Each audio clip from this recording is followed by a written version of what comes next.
श्री हरलाल सारण जी।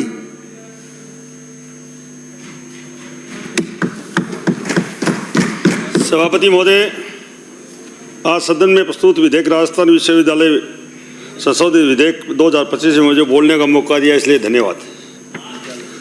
अध्यक्ष महोदय, आज मैं सदन को बधाई देना चाहूँगा कि भारत के मूल नासा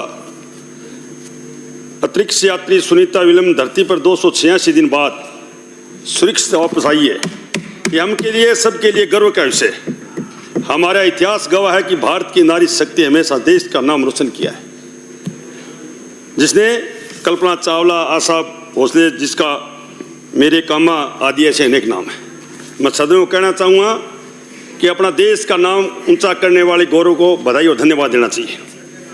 सभापति महोदय, विधेयक के उद्देश्य के कारणों का कथन में कहा है कि राज्य सरकार भारत का प्राचीन समय से चली आ रही गुरु शिक्षा परंपरा को देखते हुए राज्य प्रेस विश्वविद्यालय में कुलपति का नाम कर्मा गुरुकुल और प्रतिकुल गुरुकुल करने जा रही है। इसका मैं समर्थन करता हूं। सरकार को इस पहल का धन्यवाद देता हूं। देश में पुराने काल में गुरुकुल परंपरा कायम रही थी। भारतीय संस्कृति में गुरु शिष्य परंपरा का विशेष महत्व रहा है।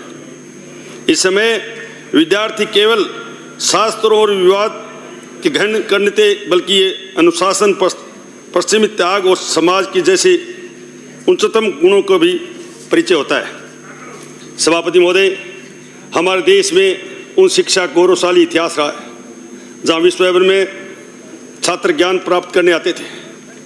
आज की शिक्षा की प्रणाली में परंपरा आधुनिक के साथ जोड़ना समय की मांग है। इसे नई शिक्षा नीति के अहम योगदान है। नई शिक्षा नीति के बाद तो शिक्षा क्षेत्र में नई ऊंचाई छुई है। नई शिक्षा नीति के माध्यम से शुरू हुए सुधारों ने भारत में शिक्षा स्तर में ऊपर उठने का महत्वपूर्ण भूमिका निभाई है। नई शिक्षा नीति का उद्देश्य भारतीय शिक्षा प्रणाली को विश्व स्तर पर अनुरूप ढालना और विश्व विद्यार्थियों को 21वीं सदी में चुनौती के लिए तैयार करना है। मेरा मानना है कि शिक्षा का उद्देश्य केवल ज्ञान प्रदान करना नहीं, बल्कि समाज के मार्गदर्शन करना भी होता है।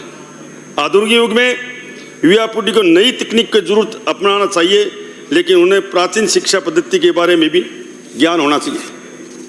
सभापति महोदय, इस भावना को सरकार को करने के लिए विश्वविद्यालय कुलपति को कुलगुरु का पदनाम देने विधेयक प्रस्तुत करना अत्यंत सराहनीय है। हमारी सरकार के पूर्व मध्य प्रदेश सरकार ने पहल करते हुए विश्वविद्यालयों का में नाम कुलपति का नाम पदनाम बदलकर गुरु किया है। कुलगुरु शब्द केवल पदनाम नहीं, बल्कि हमारी संस्कृति का पारंपरिक प्रतीक है।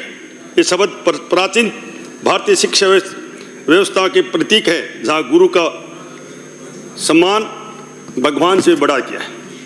वर्तमान में विश्वविद्यालय का केंद्र होता है और उन्हें कुलपति प्रशासन का शिक्षण नेतृत्व प्रदान करते हैं।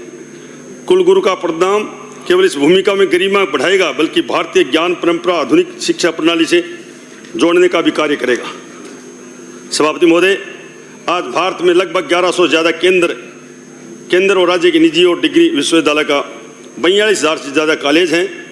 राजस्थान में 92 विश्वविद्यालय में, जिनमें 24 वित्तपोषित 44 निजी क्षेत्र और 7 विश्वविद्यालय संस्था शामिल है। परंतु दुर्भाग्य ये भी है कि युवाओं के पास आज डिग्रियां तो हैं, मगर काम का कौशल नहीं है।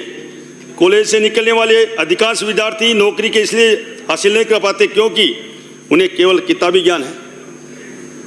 माननीय मुख्यमंत्री जी को धन्यवाद देना चाहूँगा कि विश्वविद्यालय समस्या के देखते हुए भाजपा सरकार ने कौशल विकास की विशेष ध्यान दे रही है। आज विश्वविद्यालय के शिक्षा के स्तर को बढ़ाने के लिए सरकार को विशेष प्रयास किए जा रहे हैं। मैं राज्य सरकार को धन्यवाद देना चाहूँगा कि राज्य में बजट में 2025-26 में एजुकेशन सिस्टम को मजबूत करने के लिए 300 करोड़ रुपए की लागत से प्रदेश में भरतपुर, बीकानेर, अजमेर इंजीनियरिंग कॉलेज को तकनीक कॉलेजों के रूप में विकसित करने का घोषणा की है। सभापति महोदय, जब विश्वविद्यालयों को कुलपतियों को गुरुकुल का नाम पदनाम देने का बात कर रहे हैं, तो इसका अर्थ केवल नाम बदलना नहीं, बल्कि हमारी शिक्षा प्रणाली में नैतिक संस्कारों का भी पुनः जोड़ता है। सभापति महोदय, निश्चित तौर पर सदन में प्रस्तुत राजस्थान के विश्वविद्यालय के विद्या संशोधन विधेयक 2025 विधेयक हमारी नई पीढ़ी को अपने गौरवशाली अतीत से जोड़ेगा और भारत की शिक्षा प्रणाली को नैतिक मूल्यों पर करने का कार्य करेगा। सभापति महोदय, मैं इस जनमत जानने के अलावा विधेयक वापस लेता हूँ। बहुत बहुत धन्यवाद। जय हिंद, जय भारत। श्री रफीक खान जी। सभापति